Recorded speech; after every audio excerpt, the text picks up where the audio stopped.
Hello guys, let's start with the another video of acid, base and salt.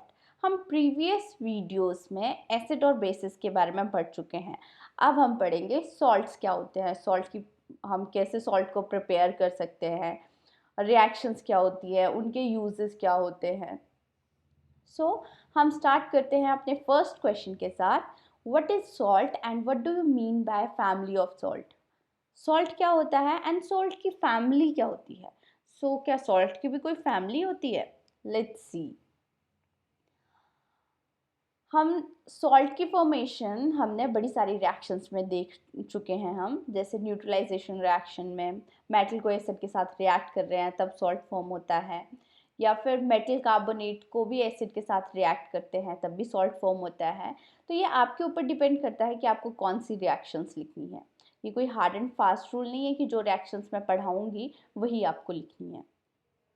So salt is formed as a product of neutralization reaction. Neutralization reaction में क्या होता है, acid base के साथ react करेगा.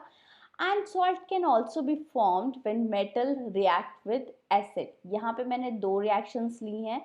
एक तो acid की रिएक्शन बेस के साथ कराएंगे तब सॉल्ट फॉर्म होगा. दूसरा, जब मेटल को एसिड के साथ रिएक्ट कराएंगे तब सॉल्ट फॉर्म होगा. फर्स्ट आगे न्यूट्रलाइजेशन रिएक्शन, एसिड रिएक्ट कर रहा है बेस के साथ, सॉल्ट फॉर्म हो रहा है. अब इस रिएक्शन में क्या हो रहा है कि एसिड बेस के साथ रिएक्ट कर रहा है, NaOH. आपको ये याद रखना है कि ये एसिड है, सॉल्ट क्या फॉर्म हुआ, NaCl. तो एसिड का एनाइन पार्ट सॉल्ट में आएगा और बेस का कैटाइन पार्ट. ये कैटाइन है, Na इज अ कैटाइन वाला part and OH negative is a A9 वाला पार्ट. ठीक है, तो जो कैटाइन है बेस का कैटाइन और एसिड का एनाइन सॉल्ट में यूज होते हैं. और यूज नहीं होते हैं मतलब हम सॉल्ट का जब भी फॉर्मूला लिखते हैं तो उसमें एसिड का एनाइन पार्ट आता है एंड बेस का कैटाइन पार्ट आता है. बस आपको यही याद रखना है. आप किसी भी सॉल्ट का फॉर्मूला लिख सकते हो और फॉर्मूला लिखने के लिए तो आपको क्रिस क्रॉस मेथड आता ही है. नेक्स्ट, मेटल रिएक्ट करेंगे एसिड के साथ और सॉल्ट फॉर्म होगा. रिएक्शन आ गई ये जिंक. अब आपको पता है मेटल एसिड के साथ जब रिएक्ट करेगा तो सॉल्ट कैसे फॉर्म होगा और साथ में रिलीज होगी हाइड्रोजन गैस. यहाँ से आपने हाइड्रोजन को बाहर निकाल दिया तो बचा क्या, सल्फेट आयन. तो जिंक और सल्फेट आयन आपस में मिलके एक कंपाउंड बना लेंगे जिसको हम सॉल्ट बोलेंगे. अब फैमिली क्या होती है सॉल्ट्स की, ये मैंने मेटल कार्बोनेट को जब एसिड के साथ रिएक्ट कराया है तब भी हमारे पास सॉल्ट फॉर्म होता है, साथ में रिलीज होती है कार्बन डाइऑक्साइड गैस और फॉर्म होता है वाटर मॉलिक्यूल. यहाँ पे देखो ये मेटल वाला पार्ट आएगा और एसिड का एनाइन पार्ट आएगा. ये बात आपको हमेशा याद रखनी है. एसिड का एनाइन पार्ट मेटल के साथ कंबाइन होकर कंपाउंड बना देगा जिसको हम बोलेंगे salt. If two salt have same positive or negative radical. अब जैसे NaCl है, इसमें पॉजिटिव रेडिकल कौन सा हुआ, कैटाइन को हम पॉजिटिव रेडिकल बोलेंगे और एनाइन को नेगेटिव रेडिकल बोलेंगे. अब आपके पास अगर कोई दो सॉल्ट दिए हुए हैं उसमें कैटाइन वाला पार्ट या फिर एनाइन वाला पार्ट सेम होता है तो उसको हम बोलते हैं कि वो सेम फैमिली के हैं. अब हमने एग्जाम्पल लिया सोडियम क्लोराइड का और कैल्शियम क्लोराइड का. देखो सोडियम क्लोराइड मैंने लिखा हुआ है, कैल्शियम क्लोराइड का फॉर्मूला होगा CaCl2. अब यहाँ पे भी एनाइन वाला, इन दोनों में एनाइन वाला पार्ट सेम है, chloride and chloride. That means ये कौन सी फैमिली के सॉल्ट हुए, क्लोराइड फैमिली के सॉल्ट हुए. ये आगे एग्जाम्पल्स NaCl, KCl, CaCl2, ये क्लोराइड वाली फैमिली के एग्जाम्पल्स हैं. अगर हम लिखते हैं मैग्नीशियम क्लोराइड, मैग्नीशियम सल्फेट, तो ये कौन सी वाली फैमिली के, ये मैंने बार बार लिख दिया है, तो ये कौन सी वाली फैमिली के सॉल्ट हुए, मैग्नीशियम वाली फैमिली के सॉल्ट हुए। नेक्स्ट आता है सल्फ्यूरिक एसिड, बेरियम सल्फेट और सोडियम सल्फेट। तो इसमें क्या कॉमन है, एनाइन कॉमन है। कौन सा एनाइन कॉमन है, सल्फेट एनाइन कॉमन है। तो ये कौन सी फैमिली के सॉल्ट हुए, सल्फेट फैमिली के सॉल्ट हुए। Our next question is, what do you understand by acidic, basic and neutral salt? अब हमने पढ़ लिया कि salts क्या होते हैं। फर्दर अब salts को डिवाइड किया गया है किसमें, acidic, basic and neutral salt में। अब ये कैसे डिवाइड हुआ है ये देखते हैं हम। Based on the type of acid and base, आपको पता लग गया कि एसिड और बेस कंबाइन कर रहे हैं तब सॉल्ट फॉर्म हो रहा है। तो अब कौन से एसिड और कौन सा बेस कंबाइन हो रहा है, इसको ध्यान में रखते हुए हमको पता लगाना है कि वो एसिडिक सॉल्ट है, बेसिक सॉल्ट है या फिर न्यूट्रल सॉल्ट है। देखो, न्यूट्रल सॉल्ट में क्या होता है कि जब strong acid and strong base आपस में कंबाइन करेंगे तो हम उनको न्यूट्रल सॉल्ट बोलेंगे। सो इसके लिए आपको ये पता होना ज़रूरी है कि स्ट्रॉन्ग एसिड क्या होंगे, और मतलब स्ट्रॉन्ग एसिड कौन कौन से हैं और स्ट्रॉन्ग बेसिस कौन से हैं।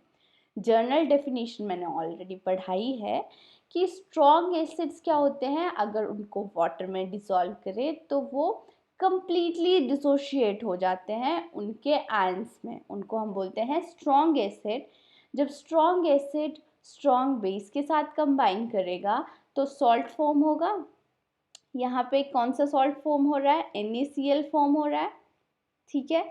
अब ये जो सॉल्ट है इसको हम बोलेंगे न्यूट्रल। न्यूट्रल क्यों बोलेंगे, क्योंकि जितने एसिड्स आ रहे हैं, जितने एसिड से H पॉजिटिव आयंस आएंगे, ठीक है, और बेसिस से OH नेगेटिव आयन आएंगे।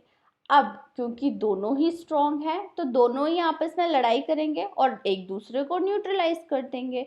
जब एक दूसरे को न्यूट्रलाइज कर देंगे तो वो न्यूट्रल सॉल्यूशन हुआ, और न्यूट्रल सॉल्यूशन की pH वैल्यू क्या होती है, 7। तो आपको ये भी याद रखना है, pH के ऊपर भी क्वेश्चन आता है कि न्यूट्रल सॉल्ट की pH वैल्यू 7 होती है। इसमें एग्जाम्पल्स आ गए NaCl। अब KCl भी इसका एग्जाम्पल है। तो KCl मैंने बोला था कि अगर जैसे KCl है, अब आपको KCl कौन कौन से एसिड और बेस को यूज़ होके बना है। तो मैंने बोला था कि जो एसिड है, एसिड का हम एनाइन वाला पार्ट लिख लेते हैं, तो हम लगा लेंगे इसमें H पॉजिटिव, ठीक है, और कैटायन वाले पार्ट के साथ हम लगा देंगे OH। फॉर्मूला आपको क्रिस क्रॉस मेथड से ही लिखना होगा। तो आपको पता लग गया कि KCl में कौन सा एसिड यूज हुआ है, HCl, एंड कौन सा बेस यूज हुआ है, KOH। वैसे ही अगर आपको NaNO3 सॉल्ट में देखना है कि कौन सा एसिड यूज हुआ है, सो Na मीन्स, अब आप देखो इसका कैटायन वाला पार्ट कौन सा है, कैटायन इज Na। तो Na के साथ हम OH लगा देंगे, ठीक है, कैटायन के साथ हम OH लगा देंगे। और वैसे भी आप देख सकते हो क्योंकि हमने यहाँ पे चार्जेस को बैलेंस करना होता है। Na के साथ हमेशा पॉजिटिव चार्ज आता है क्योंकि ये मेटल्स हैं और मेटल्स इलेक्ट्रॉन लूज करते हैं, और OH नेगेटिव होता है।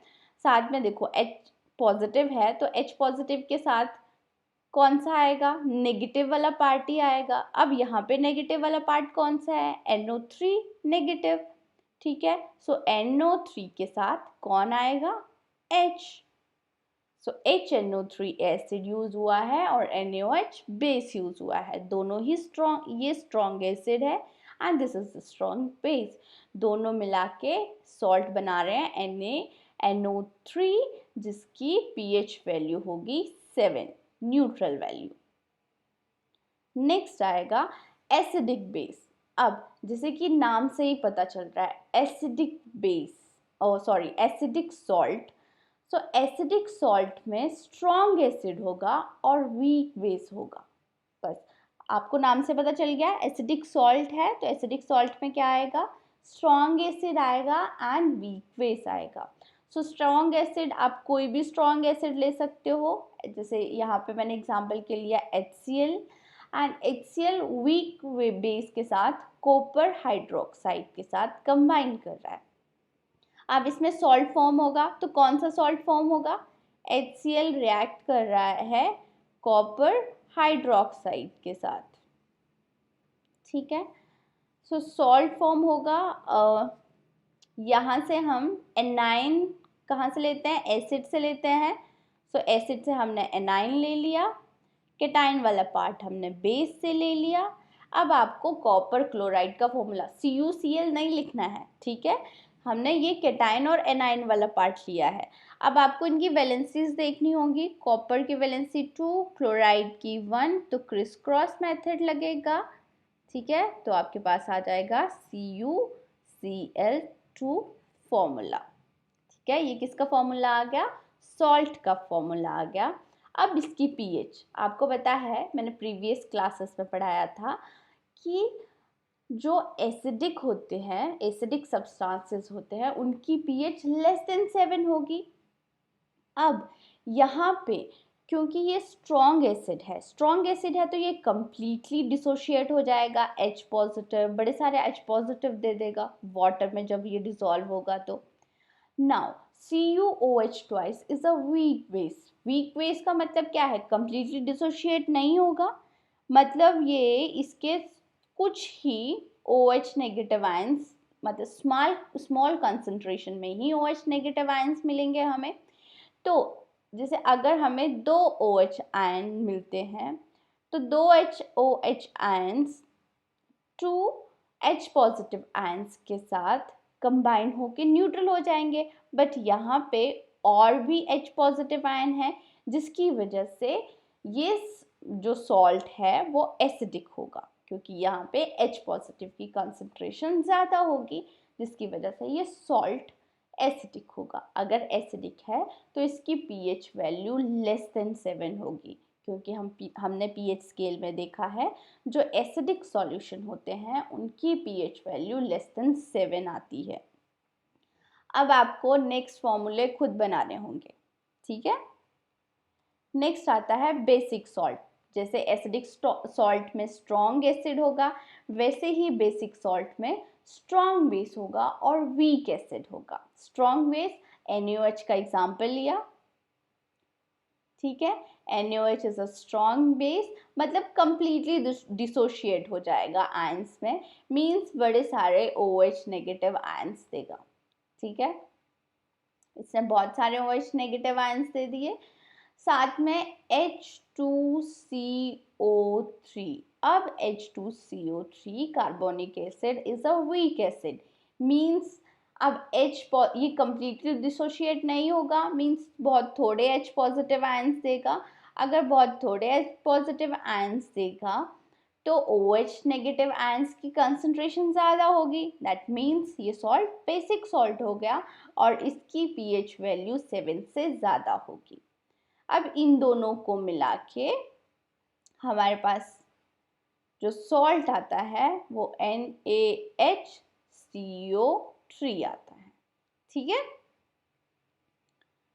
Na हमने बेस का केटाइन ले लिया Na, और एसिड का एनाइन वाला पार्ट ले लिया HCO3,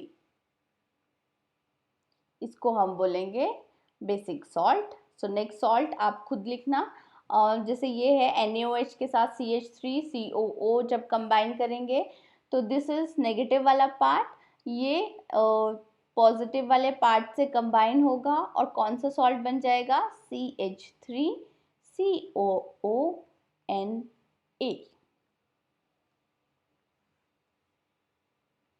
ठीक है, और साथ में वाटर।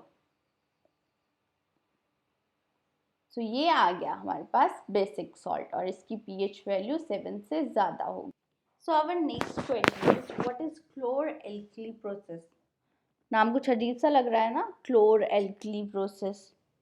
सो इसके पीछे का लॉजिक भी हम देखेंगे। वैसे क्लोर एल्कली प्रोसेस होता क्या है? क्लोर एल्कली प्रोसेस में प्रोड्यूस होता है NaOH और साथ में रिलीज होती है क्लोरीन गैस और हाइड्रोजन गैस। ठीक है, सो इसकी प्रिपरेशन के लिए जो प्रोसेस यूज हो रहा है उसको हम क्लोर एल्कली प्रोसेस बोलेंगे। अब यहाँ पे देखो, chlor is for chlorine and alkali is for NaOH। NaOH एक ऐसा बेस है जो पानी में डिसॉल्व हो जाता है, और ऐसे बेसेस जो पानी में डिसॉल्व हो जाएं उनको हम एल्कली बोलते हैं। सो आपको पता लग गया अब नाम के पीछे क्या कहानी थी। नेक्स्ट, अब ये प्रिपरेशन होती कैसे है? ये इसमें हम इलेक्ट्रिसिटी पास करते हैं। When the electricity is pass through an aqueous solution of sodium chloride, हमने सोडियम क्लोराइड का कंसंट्रेटेड फॉर्म ली, उसको हमने वाटर में डिसॉल्व किया। ठीक है, अब इसको जो बोलते हैं, इसको बोलते हैं हम ब्रिन। के भी क्वेश्चन आता है कि ब्रिन क्या होता है, व्हाट इज ब्रिन?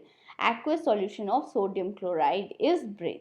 ठीक है, तो जब इलेक्ट्रिसिटी हम पास करेंगे ये तो डिकम्पोज हो जाएगा। डिकम्पोज होके क्या बनाएगा? NaOH plus chlorine gas plus hydrogen gas. इसी प्रोसेस को हम बोलेंगे क्लोर एल्कली प्रोसेस। चलो इसको डायग्राम के थ्रू समझते हैं। ये डायग्राम आपको NCERT में दिया नहीं गया है, ये सिर्फ आपकी अंडरस्टैंडिंग के लिए मैं आपको समझा रही हूँ। ये हमने एक इलेक्ट्रोलिसिस का सेटअप बिठाया हुआ है यहाँ पे। ठीक है, यहाँ पे टू इलेक्ट्रोड्स ली हुई हैं। अब इलेक्ट्रोड्स क्या होती हैं? इलेक्ट्रोड्स जो इलेक्ट्रिसिटी को पास होने दे, मतलब खुद से इलेक्ट्रिसिटी को पास होने दे। यहाँ पे हमने तो मेटल्स ले सकते हैं, मेटल वाली रोड्स ले सकते हैं। तो एक है इसमें पार्ट है एनोड पार्ट और एक पार्ट है कैथोड पार्ट। ठीक है, एक एनोड रोड है और एक कैथोड वाली रोड है। सो एनोड रोड में पॉजिटिव चार्जेस होते हैं, ये आपको याद रखना है। और कैसे याद रखोगे? A for anode and A for add. ठीक है, सो इसमें पॉजिटिव चार्ज होंगे और जो कैथोड वाली रोड होगी उसमें नेगेटिव चार्जेस होंगे। अब ये क्यों होते हैं? इसमें क्या है, ये बैटरी से कनेक्टेड है। ठीक है, बैटरी से कनेक्टेड है, तो जो पॉजिटिव टर्मिनल है वो एनोड से कनेक्टेड होगा, तो वो पॉजिटिव चार्ज होगा वहाँ पे, और नेगेटिव टर्मिनल जो है वो कैथोड से कनेक्टेड होगा, तो वहाँ पे नेगेटिव चार्ज होगा। ठीक है, अब ये पॉजिटिव और नेगेटिव चार्जेस क्या है? This is just flow of electron. जो यहाँ पे इलेक्ट्रॉन ज़्यादा होंगे और यहाँ पे इलेक्ट्रॉन्स को ये भगाएगा। ठीक है, सो इसमें हम ज़्यादा डिटेल में नहीं जाएंगे। अब यहाँ से हमने NaCl डाला और यहाँ से वाटर डाला, तो NaCl किस में डिसोशिएट होंगे? Na पॉजिटिव में और Cl नेगेटिव में। ठीक है, वैसे ही वाटर भी डिसोशिएट होगा, किस में डिसोशिएट होगा? H पॉजिटिव में, साथ में OH नेगेटिव में। अब पॉजिटिव वाले पार्ट कहाँ पे आएंगे? नेगेटिव वाली इलेक्ट्रोड के पास आएंगे। Opposite charges attract each other, तो यहाँ पे Na पॉजिटिव भी आ सकता है और H पॉजिटिव भी आ सकता है और ये इलेक्ट्रॉन्स लेगा। ठीक है, अब इन दोनों के बीच में कंपटीशन होगा कि कौन पहले पहुंचता है। Na पॉजिटिव तो स्टेबल है, ठीक है, उसको इलेक्ट्रॉन्स की जरूरत नहीं है, बट H पॉजिटिव तो भूखा है, क्योंकि H पॉजिटिव के पास, हाइड्रोजन के पास आपको पता है मेटल की भी करेक्टरिस्टिक्स होती हैं और नॉन मेटल की भी करेक्टरिस्टिक्स होती हैं। तो H पॉजिटिव यहाँ पे जीत जाएगा, मतलब भागता भागता जल्दी से यहाँ पे पहुँच जाएगा। तो H पॉजिटिव इलेक्ट्रॉन्स ले लेगा, यहाँ पे 2 हाइड्रोजन आएंगे कैटायन, 2 हाइड्रोजन आयंस आएंगे और 2 इलेक्ट्रॉन्स आएंगे। सो कौन सी गैस रिलीज हो जाएगी? हाइड्रोजन गैस रिलीज हो जाएगी। ठीक है, अब यहाँ पे भी कंपटीशन होगा, एनोड में कौन सा वाला एनाइन आएगा, सो इस कंपटीशन में क्लोरीन जीत जाता है, ठीक है। और 2 क्लोरीन नेगेटिव एनायंस आपस में कंबाइन करके क्लोरीन गैस बनाते हैं और साथ में रिलीज करते हैं इलेक्ट्रॉन्स को। तो यहाँ से रिलीज होगी क्लोरीन गैस। अब क्या बचा, Na बचा और OH बचा। तो Na और OH आपस में कंबाइन करके क्या बनाएंगे, सोडियम हाइड्रोक्साइड सॉल्यूशन, ठीक है। तो इस सेटअप में यही है सब कुछ।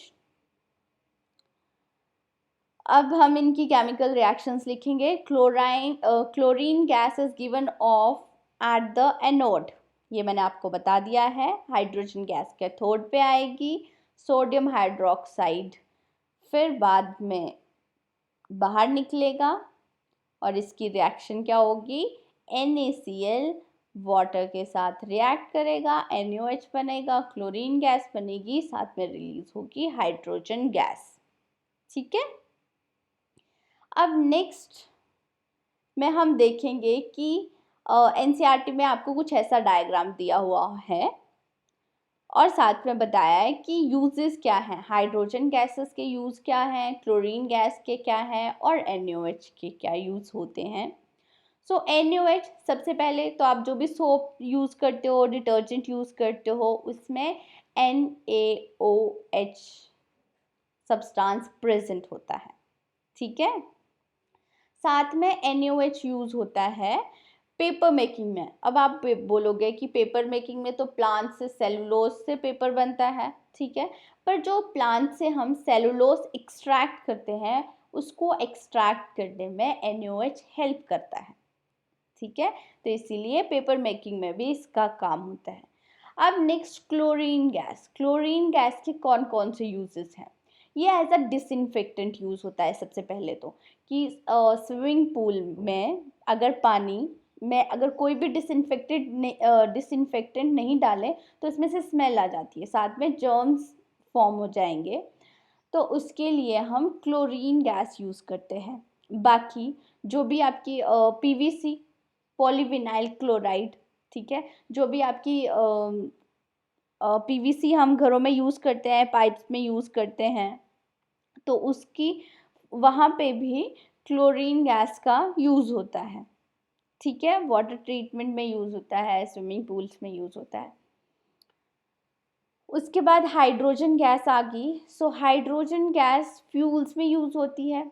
आजकल फ्यूल सेल्स फॉर्म हो रहे हैं, तो fuel cells, hydrogen fuel cells form होते हैं जो कार में यूज़ होते हैं, तो उसमें यूज़ होता है। साथ में अमोनिया फॉर फर्टिलाइज़र। अब अमोनिया की फॉर्मेशन कैसे होती है, कौन कौन सी गैसेस यूज़ होती है, N2 यूज़ होती है और हाइड्रोजन गैस यूज़ होती है। ये दोनों आपस में कंबाइन करके अमोनिया फॉर्म करते हैं, ठीक है। सो अमोनिया की प्रिपरेशन के लिए भी हाइड्रोजन यूज़ हो रही है गैस।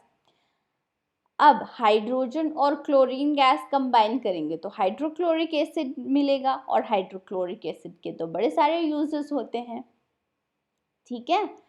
सो ये सारे यूजेस हैं, आपको ये भी याद रखने हैं। क्वेश्चन आ सकता है 1 मार्क का या 2 मार्क का। आपको मल्टीपल चॉइस में भी क्वेश्चन आ सकता है कि कौन सी गैस वाटर ट्रीटमेंट में यूज़ हो रही है, अमोनिया की प्रिपरेशन के लिए कौन सी गैस यूज़ होती है, फ्यूल सेल में कौन सी गैस यूज़ होती है, या फिर पेपर मेकिंग में कौन सा सब्सटेंस यूज़ हो रहा है। सो ये यूजेस आपको याद रखने हैं। Our next question is write the chemical formula for bleaching powder, how it is formed and write its uses. अब हम ब्लीचिंग पाउडर के बारे में पढ़ेंगे, ठीक है। So the chemical name for the bleaching powder is calcium oxychloride. Calcium oxychloride chemical name क्या है, calcium oxychloride. It is prepared by passing chlorine gas through dry slaked lime, ठीक है। स्लेक्ड लाइम क्या होता है, हम पढ़ चुके हैं अपने फर्स्ट चैप्टर में। Slaked lime is calcium hydroxide, ठीक है, कैल्शियम हाइड्रोक्साइड, बट हमने ड्राई कैल्शियम हाइड्रोक्साइड लेना है। उसमें हम क्लोरीन गैस को पास करेंगे तब हमें ब्लीचिंग पाउडर मिलता है। देखें, कैल्शियम हाइड्रोक्साइड रिएक्ट कर रहा है Cl2 के साथ, हमें मिल रहा है कैल्शियम ऑक्सीक्लोराइड एंड साथ में वाटर। पर ये बात ध्यान देने वाली है। देखो हम यूज़ कर रहे हैं ड्राई, यहाँ पे ये ड्राई स्लेक्ट लाइम है, तो ये ड्राई के बाद हमें मिल रहा है वाटर। अब यूजेस क्या क्या हैं इसके? ब्लीचिंग पाउडर तो ब्लीचिंग करने में हेल्प करता है, ठीक है। बड़े सारे ब्लीचिंग जैसे जो भी वॉश्ड क्लॉथ होते हैं उनकी ब्लीचिंग में हेल्प करता है। ये ज़्यादातर आपको देखने को मिलेगा होटेल्स में। होटेल्स में आपने देखा होगा कि जो भी नैपकिन्स यूज़ करते हैं, ये टॉवल्स यूज़ करते हैं, तो वो टॉवल्स बहुत ही वाइट होते हैं। तो वाइट कैसे होते हैं? वहाँ उनकी ब्लीचिंग करी जाती है। हेयर ब्लीचिंग करने में भी यूज़ होता है। Next, it is used an oxidizing agent in many chemical industries. Okay, so ये ऑक्सीड एज आ ऑक्सीडाइजिंग एजेंट यूज होता है। तो बेसिकली ब्लीचिंग पाउडर में क्या होता है कि जैसे CaOCl2 जब इसको हीट किया जाता है तो इसमें से रिलीज होती है क्लोरीन गैस, ठीक है। अब क्लोरीन क्लोरीन क्या है? Chlorine is the electronegative part. Electronegative parts means ये इलेक्ट्रॉन्स गेन करना चाहता है। यहाँ पे हमने ऑक्सीडेशन और रिडक्शन में देखा था, जो इलेक्ट्रॉन गेन करता है उसको बोलते हैं हम ऑक्सीडाइजिंग एजेंट। ये दूसरों से इलेक्ट्रॉन्स ले लेगा तो इसको बोलेंगे हम oxidising agent. So bleaching powder as a oxidising agent use होता है। For disinfecting drinking water to make it free of germs. अब जैसे ही कैल्शियम ऑक्सी क्लोराइड डिकम्पोज होगा, क्लोरीन गैस मिलेगी, और हमने क्लोरीन गैसेस के यूजेस तो पढ़े ही हैं। ये डिसइंफेक्ट करती है ड्रिंकिंग वाटर को। देखो देखो पानी कितना गंदा है, क्लोरीन डालने के बाद पानी क्लियर हो जाता है, साथ में यूज हो रहा है ये किसमें? Bleaching of washed cloth. So इसमें आपको फॉर्मूला याद रखना है, इक्वेशन याद रखनी है, और साथ में इसके यूजेस याद रखने हैं, ठीक है। Our next question is write the chemical formula for the baking soda, how it is formed and write its uses. अब हम बेकिंग सोडा के बारे में पढ़ेंगे।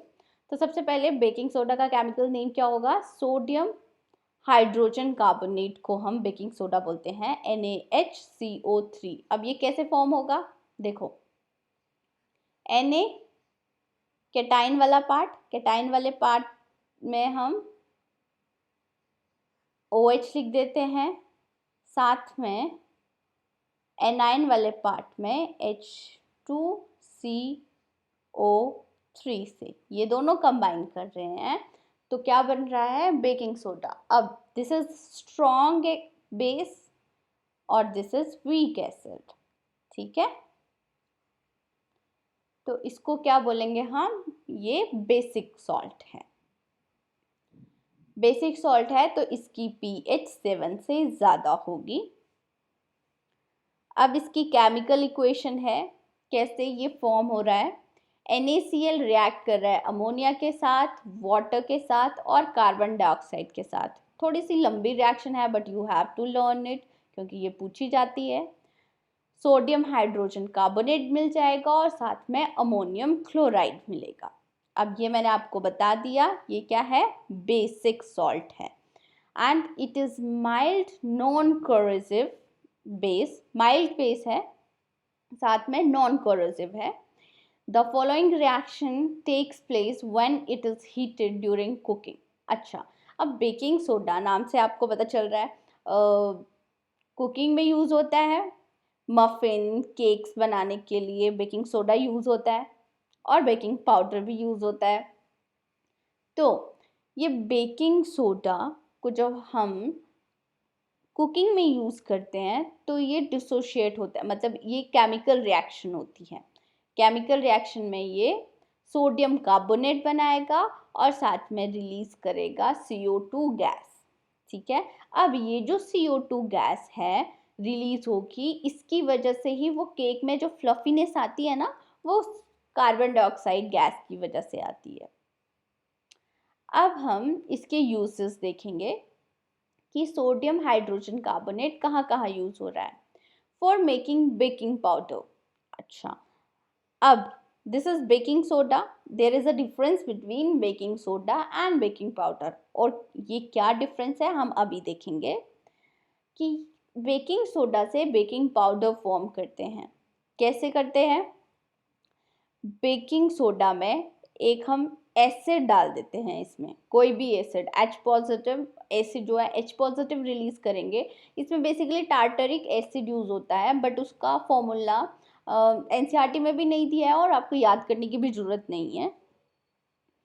तो सोडियम हाइड्रोजन कार्बोनेट को जब एसिड के साथ रिएक्ट कराते हैं तो रिलीज होती है कार्बन डाइऑक्साइड गैस, वाटर और सोडियम सॉल्ट ऑफ एसिड। ठीक है, और जो ये carbon dioxide gas use form हो रही है, इसकी वजह से ही केक सॉफ्ट और स्पॉन्जी बनता है।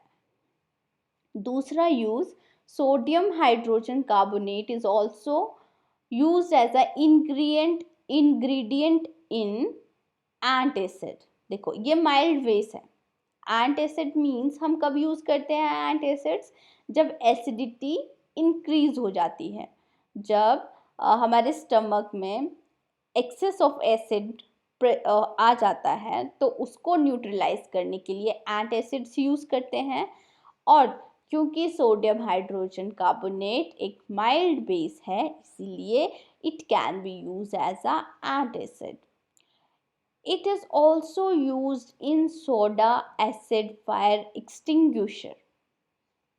ठीक है, ये सोडा एसिड फायर एक्सटिंग्विशर बनाने में भी काम करता है। एनसीईआरटी के आप एंड में देखना, ये एक्टिविटी मिलेगी आपको करने के लिए, तो उसको अच्छे से पढ़ना। ठीक है, होता क्या है इसमें कि सोडियम हाइड्रोजन कार्बोनेट को जब एसिड के साथ रिएक्ट करते हैं तो कौन सी गैसेस रिलीज हो रही हैं? कार्बन डाइऑक्साइड रिलीज हो रही है, साथ में वाटर फॉर्म हो रहा है। तो अब कार्बन डाइऑक्साइड, क्योंकि कार्बन डाइऑक्साइड गैस आग बुझाने के काम आएगी और वाटर भी आग बुझाने के काम आएगा, इसीलिए ये यूज होता है फायर एक्सटिंग्विशर में। Next question is write the chemical formula for the washing soda, how it is formed and write its uses. अब हमने बेकिंग सोडा के बारे में पढ़ लिया, अब हम वॉशिंग सोडा पढ़ेंगे। सो फॉर्मूला आया Na2CO3 10H2O। अब अकेला सोडियम कार्बोनेट को हम वॉशिंग सोडा नहीं बोलते हैं, इसमें आपको you have to use 10 molecule of water. ठीक है, दिस इज इम्पॉर्टेंट। इसको हम वाटर ऑफ क्रिस्टलाइजेशन भी बोलते हैं। वाटर ऑफ क्रिस्टलाइजेशन क्या होता है कि जो भी ये सोडियम कार्बोनेट है, इसके स्ट्रक्चर के अंदर वाटर मॉलिक्यूल्स प्रेजेंट होते हैं। Sodium carbonate can be obtain by heating baking soda. Baking soda को जब हम हीट कर रहे थे तब हमारे पास सोडियम, ये Na2CO3 मिल रहा था। उसके बाद recrystallisation of sodium carbonate gives washing soda. ठीक है, अब वॉशिंग सोडा भी कैसे मिलेगा? अगर इसका फॉर्मूला देखें तो ये भी किससे मिल रहा है? NaOH से मिल रहा है, प्लस H2CO3 से मिल रहा है। तो यहाँ पे भी स्ट्रॉन्ग बेस यूज हो रहा है, इसलिए हम इसको बेसिक सॉल्ट बोलते हैं। हमने क्या किया? सोडियम हाइड्रोजन कार्बोनेट को हीट कर लिया, सोडियम कार्बोनेट मिल रहा है, कार्बन डाइऑक्साइड मिल रहा है और water as a gases form में ही रिलीज होगी। बट आपको ये याद रखना है कि अगर उसकी प्रिपरेशन में सिर्फ अकेली आप ये रिएक्शन लिखोगे तो इससे आपको कंप्लीट मार्क्स नहीं मिलेंगे, क्योंकि Na2CO3 is not a washing soda. ठीक है, washing soda is Na2CO3 10H2O। तो हम वाटर ऑफ क्रिस्टलाइजेशन लिखना बहुत ज़रूरी है इसमें। यूजेस कहाँ क्या क्या है अब इसके? So is used in glass, soap, paper industry. It is used for sodium compounds बनाने में यूज होता है, जैसे कि बोरेक्स है। It is also use as a cleaning agent, आपको बताइए washing soda clean as a cleaning agent use होता है, ठीक है। अब ये रिमूव करता है परमानेंट हार्डनेस ऑफ वाटर को भी रिमूव करने में हेल्प करता है। कैसे हेल्प करता है? क्योंकि जो वाटर नॉर्मल वाटर होता है उसमें आयंस प्रेजेंट होते हैं, कैल्शियम्स और मैग्नीशियम आयंस प्रेजेंट होते हैं वाटर में, जिसकी वजह से हम उसको हार्ड वाटर बोलते हैं। बट जब ये कैल्शियम आयंस में या फिर मैग्नीशियम आयंस में सोडियम कार्बोनेट को ऐड करें, ठीक है, हमने क्या किया, सोडियम कार्बोनेट ऐड किया Na2CO3, सो यहाँ पे हमारे पास कैल्शियम कार्बोनेट बन जाएगा और मैग्नीशियम कार्बोनेट बन जाएगा। अब ये दोनों जो हैं वो सॉलिड प्रेसिपिटेट्स फॉर्म करेंगे, और प्रेसिपिटेट फॉर्म होंगे तो हम वाटर को फिल्टर कर सकते हैं, और फिल्टर करने के बाद ये आयंस जो है कार्बोनेट की फॉर्म में बाहर निकल जाएंगे, जिसकी वजह से सोडियम कार्बोनेट रिमूव करते हैं permanent hardness of water. Are the crystals of salt really dry? अब हमने पीछे पढ़ा कि वाटर ऑफ क्रिस्टलाइजेशन पढ़ा, एनसीईआरटी में इसकी एक एक्टिविटी दी हुई है, वो भी हम करेंगे, ये एक्टिविटी ही है। इसमें क्या बोलते हैं कि copper sulphate crystal which seems to be dry contain water of crystallisation. इनके पास क्या होता है? वाटर ऑफ क्रिस्टलाइजेशन होता है। When we heat the crystals, जब हम कॉपर सल्फेट की क्रिस्टल्स को हीट करते हैं, टेस्ट ट्यूब में हीट करेंगे, तो क्योंकि कॉपर सल्फेट ब्लू कलर का होता है तो ये ब्लू से वाइट कलर में कन्वर्ट हो जाएगा या टर्न हो जाएगा, और साथ में वाटर ड्रॉपलेट्स मिलेंगे हमें टेस्ट ट्यूब्स में, ठीक है। अगर हम इस वाइट पाउडर में फिर से वाटर डाल दें तो ये फिर से ब्लू कलर का हो जाता है। ये देखो सॉरी, ये हमारे पास कॉपर सल्फेट है, इसको जब हीट करते हैं तो ये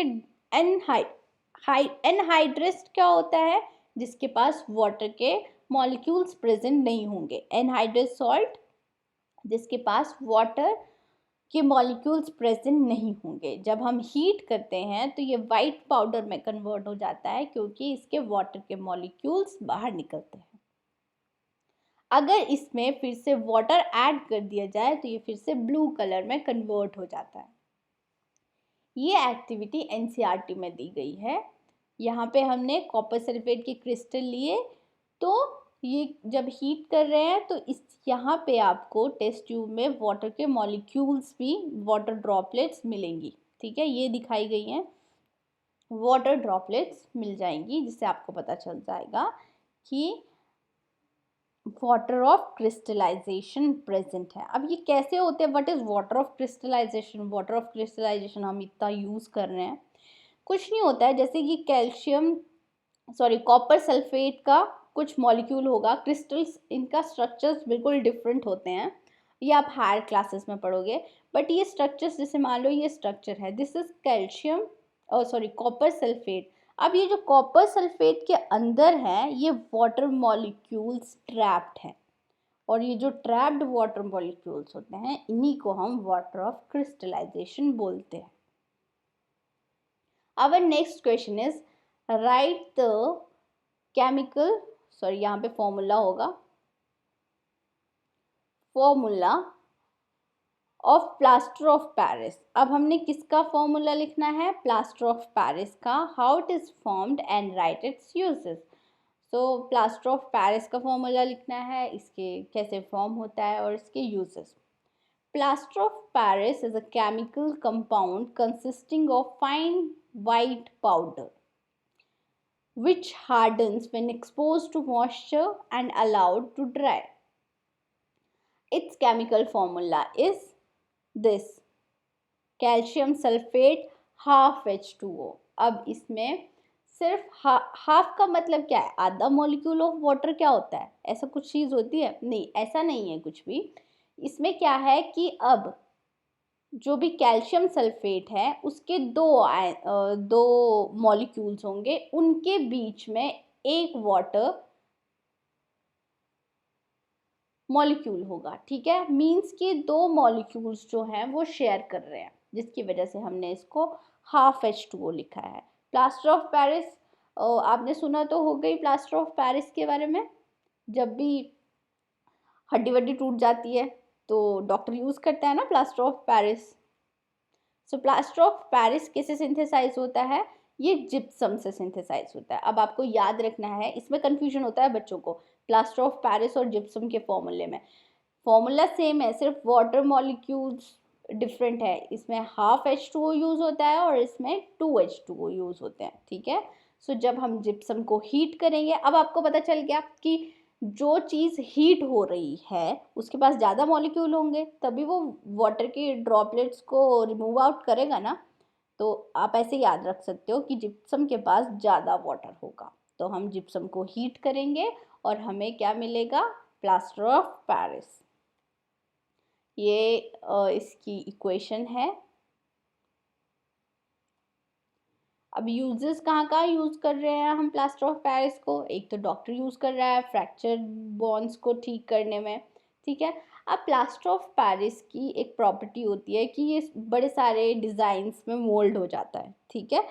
तो इसकी से हम टॉयज़ बना सकते हैं या फिर डेकोरेटिव मटेरियल बना सकते हैं, ठीक है। आपने देखा होगा कि जो सीलिंग्स, वॉल सीलिंग्स होती है उसमें बड़े बड़े POP डिज़ाइंस डाले होते हैं, तो वो क्या यूज़ किया होता है? Plaster of Paris. देखो, ये हम इससे बना सकते हैं। फिर ये जो सीलिंग्स में डिज़ाइंस बनाए हुए हैं ये प्लास्टर ऑफ पेरिस से बना सकते हैं। और एक तो सबसे बड़ा यूज़ है, इसको फ्रैक्चर बॉन्ड्स को सपोर्ट करने के लिए यूज़ होता है। Next question is write word equations and then balanced equation for the reaction taking place। अब ये तो हमने बहुत बार किया है, आई होप आपको समझ में आया होगा। डाइल्यूट सल्फ्यूरिक एसिड रिएक्ट कर रहा है जिंक के साथ। अब एसिड रिएक्ट कर रहा है किसके साथ? मेटल के साथ। जब मेटल एसिड के साथ रिएक्ट करता है क्या फॉर्म होगा? सॉल्ट फॉर्म होगा। तो जिंक है, जिंक किसके साथ रिएक्ट करेगा? H2SO4 के साथ। तो जिंक सल्फेट मिलेगा हमें। अब अगर आपको फॉर्मूला लिखना होगा क्रिस क्रॉस मेथड से, इसकी वैलेंसी भी 2 होती है, इसकी भी 2 होती है। सिंपलेस्ट होल नंबर रेशो में सिंपलेस्ट होल नंबर रेशो ही लिखेंगे हम, तो ZnSO4 इसका फॉर्मूला आ जाएगा और साथ में रिलीज होगी हाइड्रोजन गैस। वैसे ही मैग्नीशियम रिबन भी किसके साथ रिएक्ट कर रहा है? Mg रिएक्ट कर रहा है HCl के साथ, ठीक है। तो यहाँ पे भी मेटल एसिड के साथ रिएक्ट कर रहा है, सॉल्ट ही फॉर्म होगा। तो Mg और क्लोरीन मिलके सॉल्ट बनाएंगे। अब क्योंकि Mg की वैलेंसी कितनी होती है? 2 होती है, तो इसके नीचे हम 2 लिखेंगे। क्लोरीन की 1 होती है, तो इसके नीचे लिखने की जरूरत नहीं है। अब आपको बैलेंस करना पड़ेगा इनको, क्योंकि क्लोरीन 2 आ रहे हैं तो यहाँ पे भी 2 लिखना पड़ेगा। साथ में रिलीज होगी हाइड्रोजन गैस, ठीक है। फिर सल्फ्यूरिक एसिड अब एल्यूमिनियम के साथ H2SO4 O4 वही है मेटल एसिड के साथ रिएक्ट कर रहा है। सॉल्ट फॉर्म होगा एल्यूमिनियम का और सल्फेट का, ठीक है। अब क्योंकि सल्फेट है, सल्फेट की वैलेंसी 2 होती है, तो इसके नीचे हम 2 लिख देंगे। और एल्यूमिनियम की वैलेंसी कितनी होती है? 3 होती है, तो इसकी हम पूरी ब्रैकेट लिखेंगे, साथ में लिख देंगे 3, ओके। सो ये हमारे पास रिएक्शंस आ गई मैग्नीशियम की हाइड्रोजन क्लोराइड के साथ, एल्यूमिनियम की सल्फ्यूरिक एसिड के साथ, और एसिड की आयरन के साथ, ठीक है। अब इसकी वैलेंसी 3 होती है और क्लोरीन की 1 होती है, तो इसके नीचे 3 आ गया। So this is all about this video guys. I hope आपको समझ में आ गया होगा। नेक्स्ट वीडियो हमारी होगी लास्ट वीडियो, जिसमें NCERT के सारे क्वेश्चंस कवर किए जाएंगे। Thank you guys.